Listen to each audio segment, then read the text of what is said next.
Döşenin üstüne var, üstüne var. Abi bu sıkıntı var ya, evet.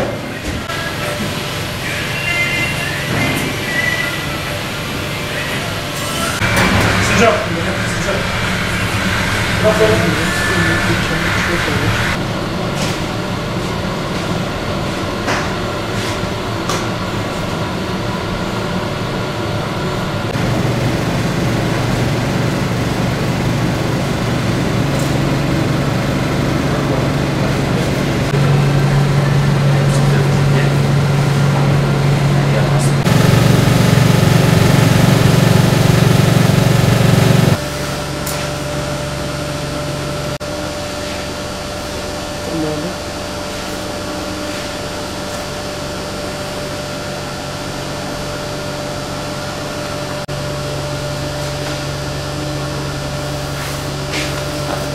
Abi şu anda kadayıf dolduruyoruz.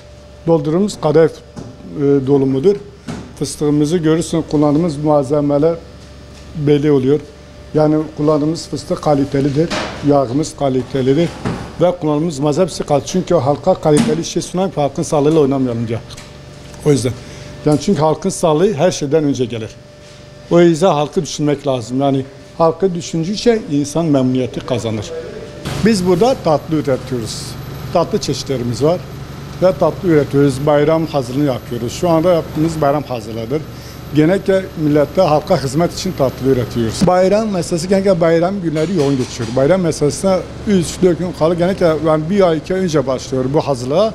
Ama son gün kala pişirme olduğu için genellikle bayramları yoğun geçiyor. Tatlı sektöründe yoğun geçiyor tatlılar. Sabah erken geliyoruz. Daha iş bitene kadar. Ne zaman tatlılar bittiyse o zaman mesele bitiyor demektir. Bu yoğunluğu şu anda bayram, Arefe güne kadar sürüyor.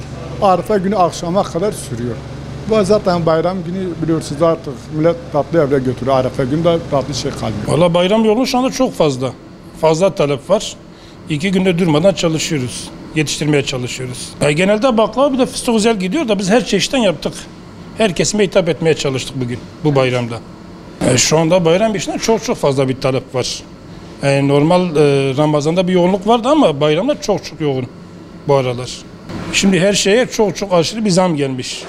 Hani 200-300'e baklava varsa onu yememek lazım. Sağlıklı değil. Bilinen tanıdık markalardan tatlı almak lazım kendi sağlığımız için.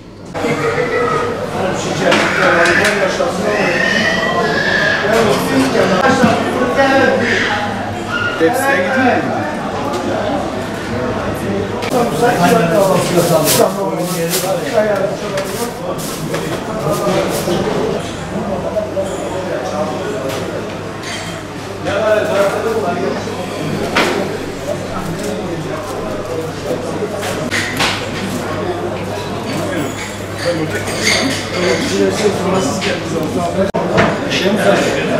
Mariye çıkarmışsın yazsın değil.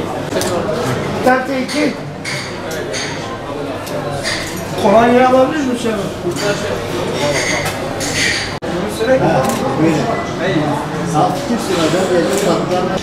Elhamdülillah çok şükür bu bayramda beklentimizin üstünde yine bir satış gerçekleştirdik. İnşallah devamını bekliyoruz. Bayram yolu bugün itibariyle sabah erken saatlerde başlamıştır. Yaklaşık Ramazan ayı itibariyle hazırlıklara başladık ve İnşallah yarın itibariyle bitecektir. Bayram dolayısıyla satışlarımız %50, %40 hatta %60 diyebilirim bir artış sağlanmaktadır. Burada bütün İslam aleminin bayramını kutlar. Gazze'deki ve hatta bütün dünyadaki zulüm altında olan bütün kardeşlerimize Rabbim yar ve yardımcıları olsun. Onların da bayramını en içtenliklerimizle kutluyoruz. Selametle.